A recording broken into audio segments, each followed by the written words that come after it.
This is Hidden Killers Week in Review. A look back at the most prolific stories of the week.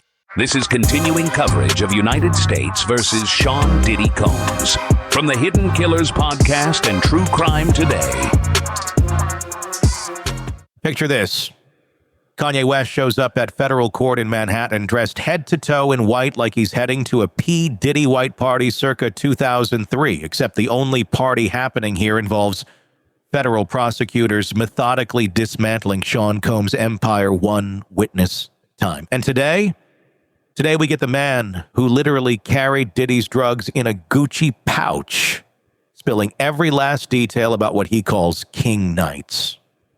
Because apparently, when you're facing life in prison, your former personal assistant who knows where all the cocaine is hidden becomes the government's new best friend. So here's where we are on this fine Friday the 13th in June, 2025. We're in week 5 of what might be the most spectacular fall from grace since the last celebrity thought they were untouchable.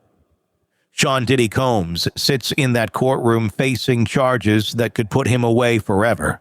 Racketeering conspiracy, sex trafficking with a mandatory 15-year minimum, and transportation for prostitution. The man who once threw parties that defined an era is now watching his former employees line up to testify about what really went down when the cameras stopped rolling. Enter Jonathan Perez, Diddy's personal assistant from December 2021 to September 2024. This guy made $100,000 a year to basically be Diddy's everything man. And when I say everything, I mean the prosecutors have him on the stand detailing exactly how he'd set up hotel rooms with red lights, baby oil, lubricant, and something called vital honey that's apparently for enhancing libido.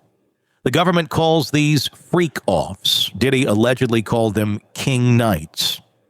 Perez calls them about 1% of his job duties, which is a hell of a way to minimize arranging sex parties with male escorts while your boss watches. Here's the thing about Perez. He's testifying under an immunity agreement, which means he can sit there and admit to procuring cocaine, ketamine, Molly, Adderall, and Xanax for his boss without worrying about catching his own charges. He tells the jury about finding this Gucci pouch that belonged to Combs, just packed with party favors. Not exactly the kind of designer accessory they feature in Vogue, but then again, this isn't that kind of story. The defense attorney, Brian Steele, tries his best to make this sound like Perez was just being a nice guy doing personal favors, like picking up dry cleaning, except instead of shirts, it's Schedule I narcotics. Perez insists these were official job duties he was paid to perform. The prosecutor, Madison Smizer, makes sure to point out his title was personal assistant, not business assistant, because apparently that distinction matters when you're trying to prove your client wasn't running a criminal enterprise. But wait, it gets better. Or worse, depending on your perspective. Perez drops this bomb about finding a sex tape on a company iPad in 2022. The video allegedly shows Jane, that's the pseudonymous witness who testified earlier this week, with another man while Combs watches from the background. The staff freaked out when they found it, which seems like a reasonable response to accidentally stumbling across your boss's homemade pornography during a workday. 6 months later, Diddy's chief of staff, Christina Coram, pulls Perez aside for a secretly recorded conversation where she's fishing for information about who knows about the video, because nothing says legitimate business operation like interrogating your employees about who might have seen the boss's sex tapes. Now let's talk about June 18th, 2024, because Perez's testimony here backs up what Jane told the jury earlier. He gets this angry FaceTime from Diddy asking him to confirm no other woman was on some Wyoming trip. Perez immediately texts Coram saying Diddy and his guest are fighting, calling it just the normal her being jealous over other women. Normal. That's the word he uses for what allegedly ends with Diddy calling Perez to bring $3,500 in cash to give to Jane after he allegedly assaults her. Then Diddy allegedly calls up an adult film actor for a freak-off, because apparently that's how you cap off a night of domestic violence in Diddy's world. The defense wants you to believe Jane was a willing participant in all of this. Perez testifies she never appeared hesitant, never seemed upset after these king nights. But here's the thing. When your boss is Sean Combs and your job involves arranging his drug-fueled sex parties, how exactly do you gauge consent? Is there a Yelp review system for coerced sexual encounters that I'm not aware of? And then, because this trial didn't have enough drama, Kanye West decides to make an entrance. He rolls up to the courthouse with Diddy's son, Christian King Combs, dressed in all white like he's auditioning for a remake of Miami Vice. He tells reporters he's there to support Diddy, but the court officers aren't having it. He's not on the pre-approved list, so they shuttle him off to an overflow room on the 23rd floor, where he watches on a screen for about 40 minutes before leaving. This is the same Kanye who's been one of the only celebrities still publicly supporting Diddy, even featuring a recorded jail call with him in his recent song Lonely Roads Still Go to Sunshine. Because nothing says artistic integrity like using your incarcerated friend's phone calls as song material. Most of Diddy's famous friends have gone radio silent since his arrest, but not Ye. He's riding this sinking ship all the way down, white outfit and all. Meanwhile, the judge has his own drama to deal with. Juror number 6 gets the boot for giving inconsistent information about where he lives. First he says the Bronx, then it's New Jersey. And Judge Subramanian isn't buying whatever story this guy's selling. The judge suggests this juror might have deliberately tried to get on the jury, which opens up a whole can of appellate worms if there's a conviction. Because apparently even jury selection in this trial has to be messy. The prosecution says they're wrapping up their case next week. They've got a federal agent coming Monday, then some summary witnesses, and they're aiming to rest by Wednesday or Friday at the latest. 5 weeks of testimony about drug-fueled sex parties, coercion, violence, and designer pouches full of cocaine. The government has methodically laid out how Diddy allegedly ran his world like a criminal enterprise, using his staff to facilitate these encounters, his money to buy silence, and his power to keep everyone in line. What strikes me about today's testimony is how normalized this all became in Diddy's orbit. Perez talks about arranging king nights like it's just another item on his to-do list. Pick up dry cleaning, schedule meetings, procure ketamine, arrange sex workers. He literally testifies that this stuff was only 1% of his job. Like, that makes it better. 1% of your job was facilitating what prosecutors call sex trafficking. That's not a rounding error. That's a federal crime. The defense is going to have their work cut out for them when it's their turn. How do you explain away a Gucci pouch full of drugs? How do you spin secretly recorded conversations about hidden sex tapes? How do you make king nights sound like anything other than what the prosecution says they are? Maybe that's why Kanye showed up, to remind everyone that Diddy still has friends, even if those friends can't get past courthouse security. But wait, there's more testimony we need to unpack when prosecutor Madison Smizer redirects Perez after the defense's cross-examination. She zeroes in on something crucial. She makes him clarify that his title was personal assistant, not business assistant. This isn't semantic nitpicking. This is about establishing that everything Perez did, the drug runs, the party planning, the sex tape crisis management, was part of his official duties that Diddy paid him to perform, not favors for a friend, but job responsibilities for an employee. The prosecution also introduces evidence about Brendan Paul, another assistant who's expected to testify. The judge and attorney spend 2.5 hours after the jury leaves going through text messages, mostly from Quorum. 2.5 hours of arguing about text messages. These aren't just casual, hey, what's up texts. These are allegedly the digital breadcrumbs of a criminal enterprise, the WhatsApp messages and iMessages that show how this operation really worked. Let me tell you about the security footage and hotel records the prosecution's been building their timeline with. They've got Paris on camera at various hotels, time-stamped entries and exits that correspond with these king nights. They've got credit card records showing purchases of the supplies, the baby oil bought in bulk, the Vital honey ordered online, the cash withdrawals that match up with payments to sex workers. This isn't just testimony anymore. This is a paper trail that allegedly leads straight to sex trafficking, the way Perez describes discovering that sex tape is worth examining closer. This wasn't a quick glimpse of something inappropriate. Multiple staff members saw it. They had time to process what they were seeing. Jane with another man. Diddy visible in the background. The panic that followed wasn't just about inappropriate content on a work device. It was allegedly about evidence of exactly what the prosecution says was happening. Orchestrated sexual performances for Diddy's gratification. And that secretly recorded conversation with Coram 6 months later. Perez testifies she was asking specifically about whether an outside person knew about the video. Not whether it existed, not whether it was deleted, but who outside their circle might know. That's not damage control. That's allegedly witness assessment. Who knows what and what might they say? The $3,500 in cash Perez delivered to Jane after the June 2024 incident isn't just hush money. According to the prosecution's theory, it's part of a pattern. Fight, assault, payoff, repeat. Perez testifies he was asked to bring this specific amount in cash, not a check, not a Venmo, but untraceable cash, and this was allegedly normal in their world.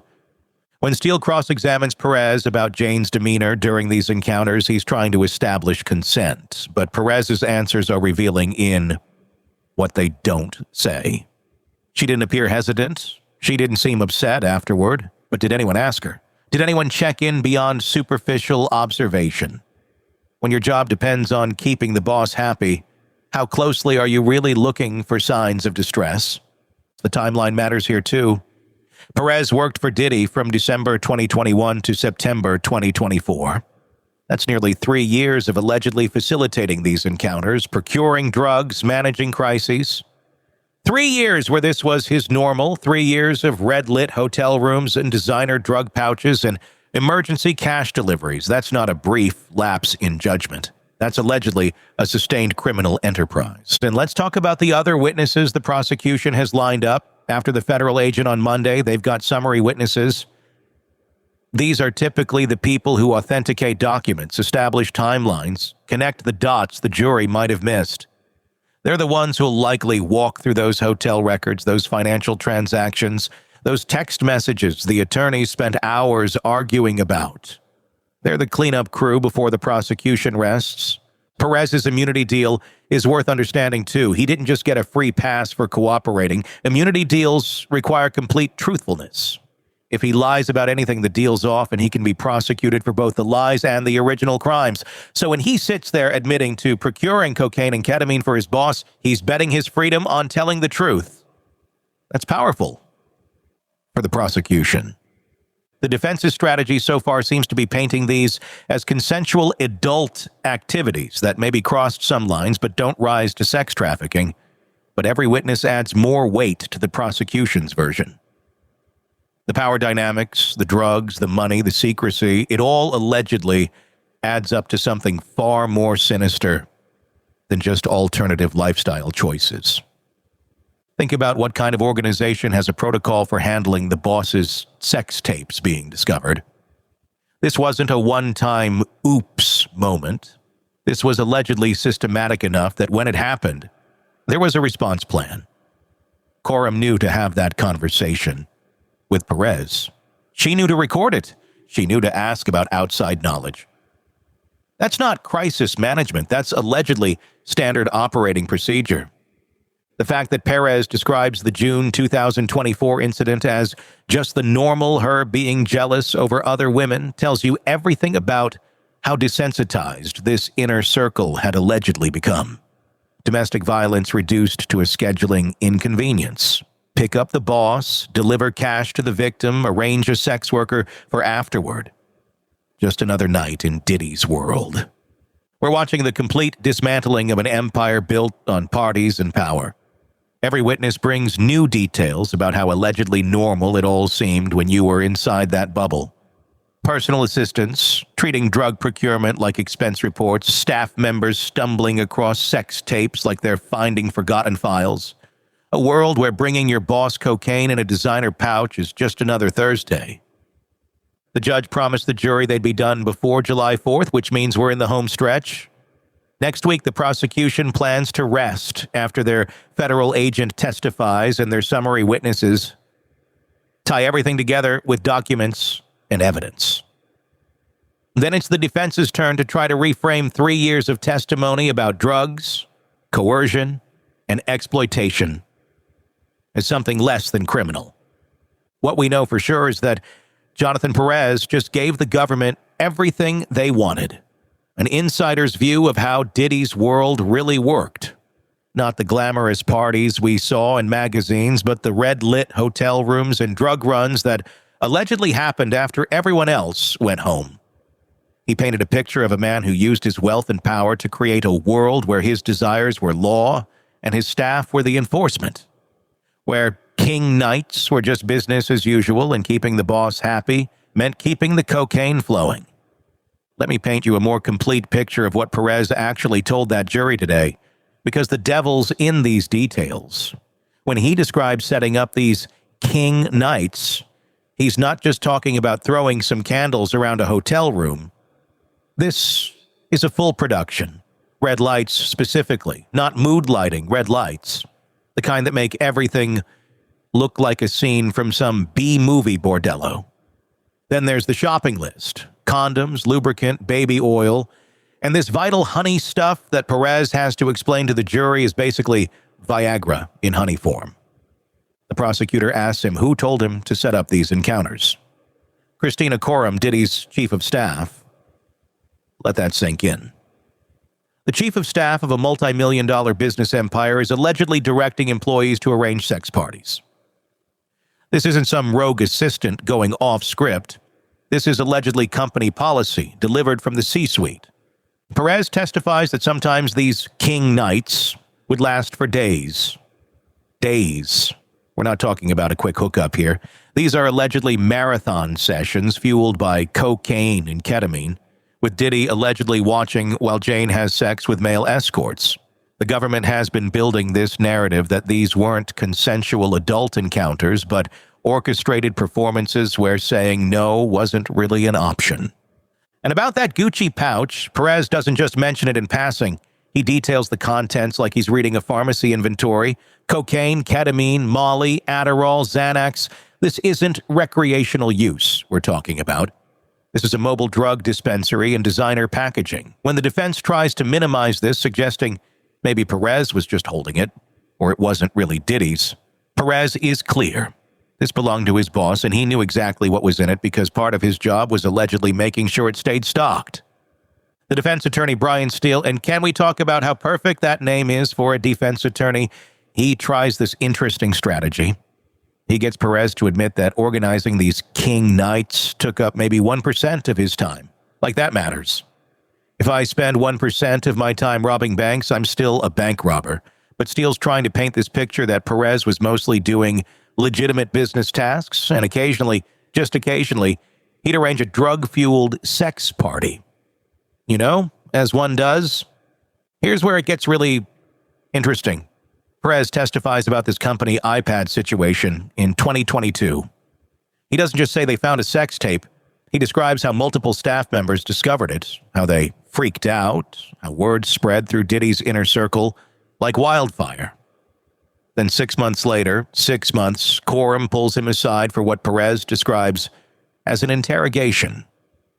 She's recorded asking him about an outside person who brought up something about this video, and think about what that means. They find a sex tape of the boss with one of his girlfriends on a company device, and months later, the chief of staff is still doing damage control, trying to figure out who might know about it. This isn't normal executive behavior. This is allegedly cover-up mode, crisis management for a crisis that shouldn't exist in any legitimate business.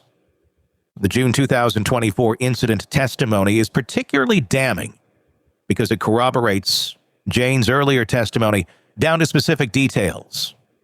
Perez gets this FaceTime from an angry Diddy.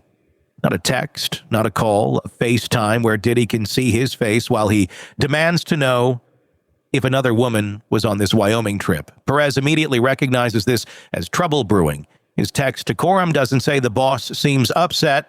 It says they're fighting and he's going to pick him up, followed by that chilling phrase, Just the normal her being jealous over other women? Normal. That word keeps coming up in Perez's testimony. It's normal for them to fight about other women. It's normal for him to need to be picked up afterward. It's normal for Diddy to allegedly need $3,500 in cash delivered to Jane after these fights.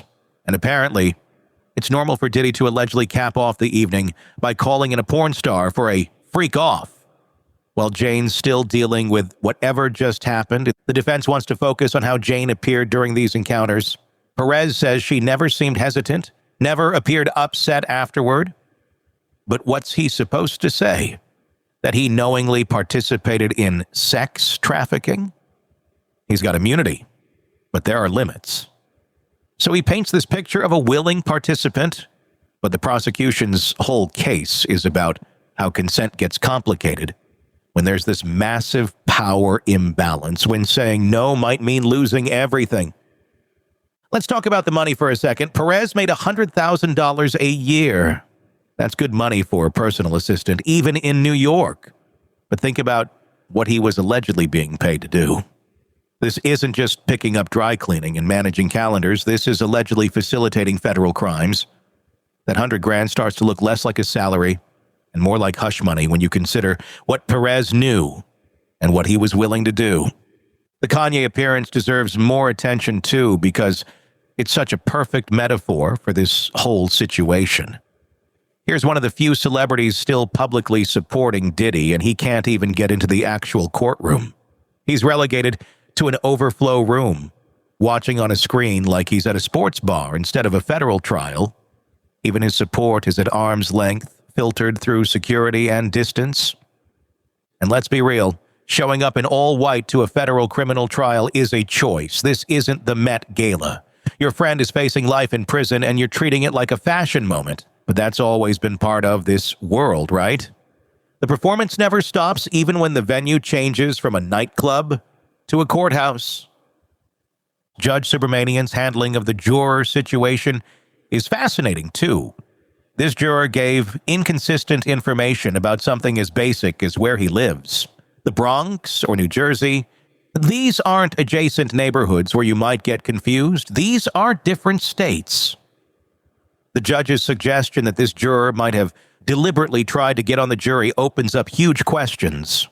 Why would someone want to be on this jury so badly they'd lie about their residence? What's the angle there?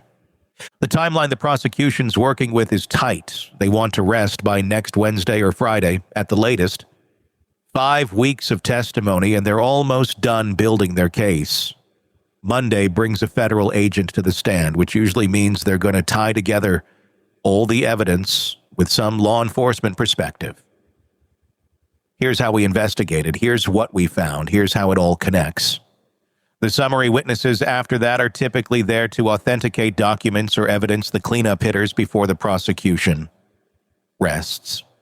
What we're watching is the systematic deconstruction of a myth. The Diddy empire, built on music and parties and cultural influence, is being revealed as something allegedly much darker. Every witness adds another piece to this puzzle of power and exploitation. Today, it was the assistant who carried the drugs and arranged the encounters. Earlier this week, it was Jane herself breaking down on the stand. Before that, other witnesses painting this picture of an organization that operated more like a criminal enterprise than an entertainment company. Perez's testimony about finding drugs isn't just about possession. It's about access and control. When your personal assistant knows where your cocaine stash is, when he's comfortable enough to identify every substance in your designer drug pouch that speaks to a level of normalized criminal behavior that goes beyond personal use. This is allegedly about creating an infrastructure where these king nights could happen regularly, reliably, with all the necessary chemical enhancements ready at hand. The defense has a mountain to climb when their turn comes. How do you counter testimony from an insider who had no reason to lie? Perez has immunity. He could have refused to testify, taken the fifth, walked away. Instead, he sat there and laid out the entire operation. The drugs, the sex parties, the cover-ups, the cash payments. He gave the prosecution a roadmap of how Diddy's world allegedly worked, and it's not pretty. We're in the home stretch now. Next week could see the prosecution rest and the defense begin their case. The big question everyone's asking, will Diddy take the stand? It's a massive risk. If he does, prosecutors get to cross-examine him about everything, every drug purchase, every king night, every payment to Jane. If he doesn't, the jury's left with all this testimony and no direct response from the man himself. What struck me most about today's testimony was how routine it all seemed in Diddy's world. These weren't special occasions or rare events. This was allegedly business as usual. Personal assistants who know your drug dealer, chiefs of staff who coordinate sex parties. A world where carrying a Gucci pouch full of cocaine is just part of the job description. Where finding your boss's sex tape on a company iPad is a crisis to be managed, not a reason to call HR. 5 weeks of testimony have painted a picture of an empire built on more than just music. It's allegedly built on exploitation, control, and a belief that money and power put you above the law. Today, Jonathan Perez showed the jury exactly how that empire operated from the inside.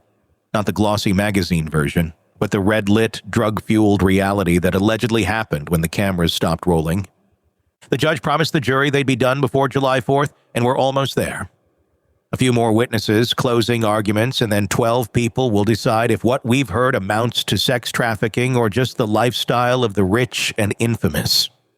Either way, that Gucci pouch full of drugs has become evidence in a federal trial, and the man who once defined party culture is watching his former employees explain exactly what those parties really cost. Sometimes the most expensive accessories really are the ones that cost you everything. In a world where the darkest secrets lie just beneath the surface. They said it was an accident, but the evidence says otherwise. Where hidden killers roam, unnoticed, in the shadows. I think you would definitely be looking at a blend of toxic, very bad narcissistic personality traits, and they will be vengeful and possibly resort to violence. Join Tony Brueski as he uncovers the truth behind the most chilling cases. They said it was an accident, but the evidence clearly says otherwise. Each episode, we dig deep into the minds of those who commit the unthinkable. To your point on narcissism, he thinks in his own mind how witty he is. Yeah. But he lost that jury. I was done with him in 2 minutes. From unsolved mysteries to infamous crimes. Geez, you've just talked about how you taught yourself how to do everything under the sun.